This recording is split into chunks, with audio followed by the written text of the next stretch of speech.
Bismillahirrahmanirrahim. Të nderuar shikues, Allahun e falenderojmë për çdo mirësi që Allahu na i ka dhënë. Lutim Allahun e mënduar që në këtë muaj të bekuar Allahu na i fal mëkatet, na përmirëson gjendjen. Na afron tek Ai edhe më tepër, edhe në vazhdimsi të jemi duke u afruar tek Allahu i mënduar.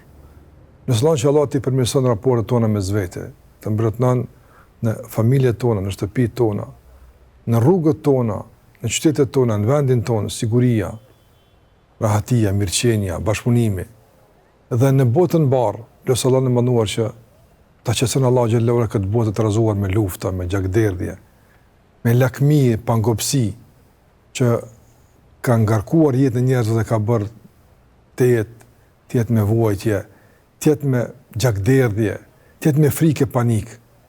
Allah në uzot në rrugën e drejtë dhe Allah në përmirësoj gjendjen. E kam përmend në takimin e kaluar se Allahu ka emër të bukur. Dhe në raport me këtë format, si duhet të reagojmë ne? Allahu na ka mësuar, fad'uhu biha. Luteni Allahun me të.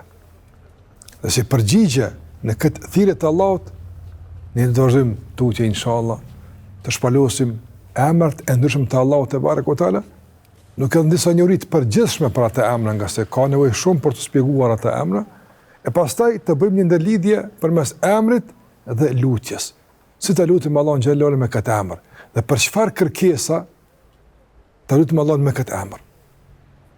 Gjasë kemi thënë se kjo është kombinimi më i mirë i mundshëm, i cili realisht e kompleton lutjen, por edhe e ndryshon gjendjen tonë. Ne jap një disponim, ne jap një rahati, ne jap një qetësi kur dim se për këtë kërkesë po e lutim atë që është i duhur për këtë. Ne po godasim në adresën e qelluar. Dhe kur bie fjalë për emrat e Allahut te barekuhu teala, kemi thënë se Allah i ka 99 emra. Allah ka edhe më tepër.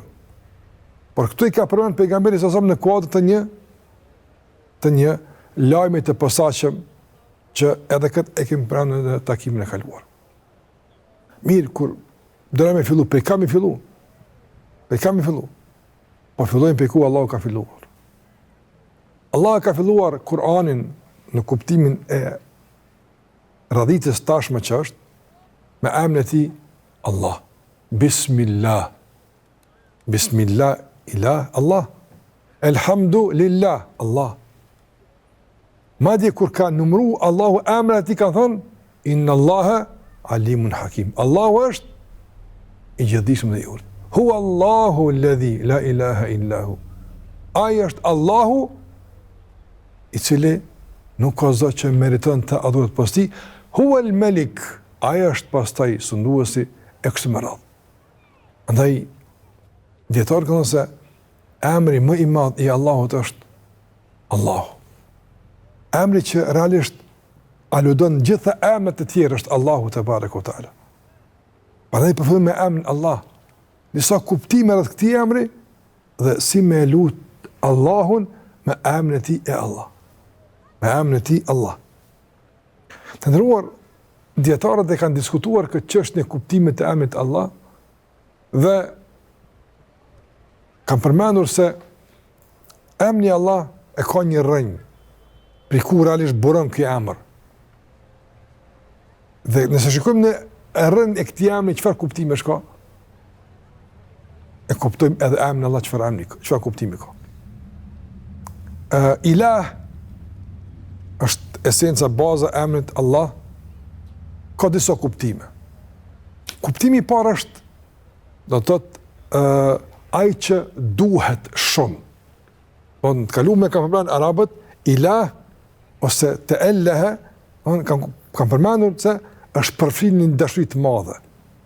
Emri Allah realisht fillon me dashuri. Shikoni sa është e bukur kjo. Emri më i përhapur, emri më i rëndësishëm, emri më i madh i Allahut te barekuhu në bërthamën e kuptimit të tij ka dashurinë. A nuk është kjo domethënse? A nuk është kjo rëndësishme? Allahu Jalla Jalaluhu po na ofrohet me emrin e dashurisë për të na treguar se ai na don, Dhe ai don që ne të kemi raporte të tilla që garantojnë dashurinë mes neve dhe Allahut te bareku teala. Ne kënd start nuk t'jap një me të vërtet një qetësi shpirtërore, një siguri, një kënaqësi të veçantë që krijuesi i gjithësisë realisht po të prezantohet me emrin e dashurisë. Ai që duhet. Atë që e dojnë zemrat. Kuptimet është edhe madhërimi. Unë e don dhe e madhëron. Andaj, edhe dashuria është specifike dhe madhërimi është specifik. Unë e madhënon Allahun te bareku teala. Madhërimi dhe adhurimi. Andaj, dashuria të nderuar shikues dhe madhërimi Allahut te bareku teala e prodhojnë adhurimin, në sjell në gjendje të adhurimit. Kështu që ai që e njeh Allahun nuk ka mundësi mos me dashur. Ai që e njeh Allahun nuk ka mundësi mos me e madhëru, madhërim dhe me e shenjtnu në mënyrë të veçantë. Dhe ai që e njeh Allahun nuk ka mundësi mos me adhuru. Shikoni Islami sa i bukur është. Shikoj gjërat e lidhura mes vete. S'ka asgjë të rastishme, s'ka asgjë diçka të pa kuptim, gjithçka ka kuptimin e vet, gjithçka të shpihen në tema madhore, të shpihen në qëllimet dhe objektivat kryesore që Islami ka thirrur në to. S'ka shpërndarje të informatave të kaotike, nuk din kë informat ku të shërben, kjo temë çfarë synimi ka, nuk ka kështu. Nuk ka kështu. Gjithçka është e rregulluar. Nga emri i tij e deri tek gjitha rregullat dhe dispozitat që ndërlidhen me emrin e tij. Allah, ai që adhurohet, i vetmi që adhurohet, Allahu te bareku teala. Andaj kjo mbush zemrën dashuri. Dhe kjo na bën që të interesojmë tash çka Allahu don.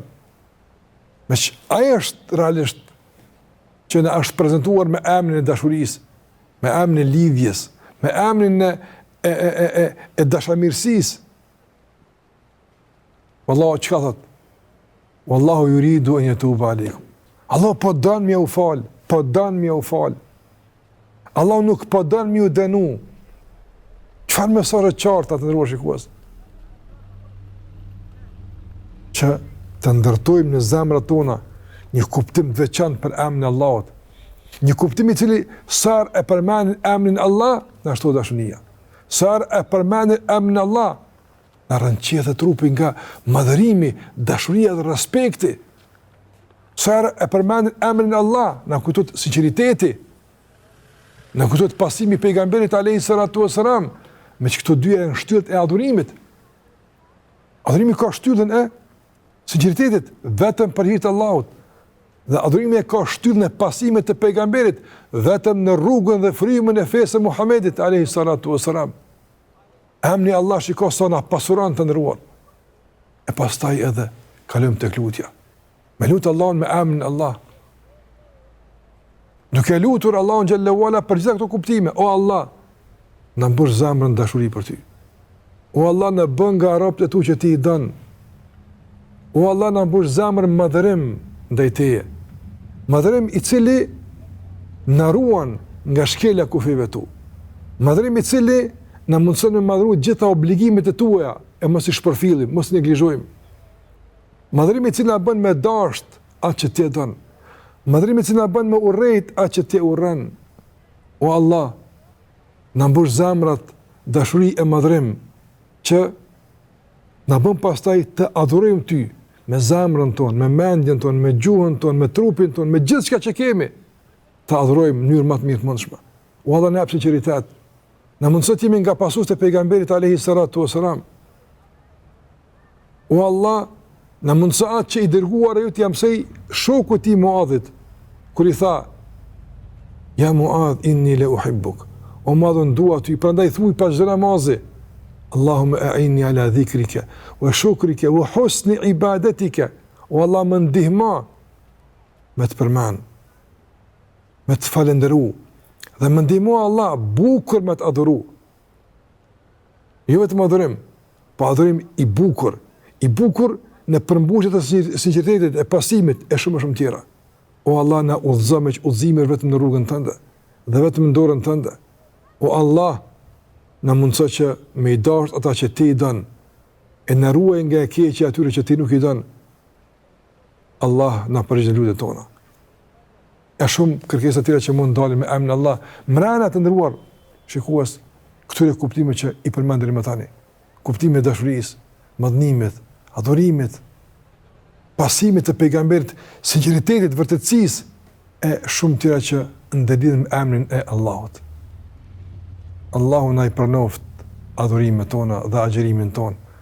Nga se lutim Allahun për pranim me emrin e tij Allah, nga se agjërimi është adhurim, e emri i Allahut është tregues i këtij adhurimi, prandaj e lutim Allahun që të pranon adhurimet tona dhe të na falë mëkatet e të na udhëzon në rrugën e drejtë. Zoti ju ruaj.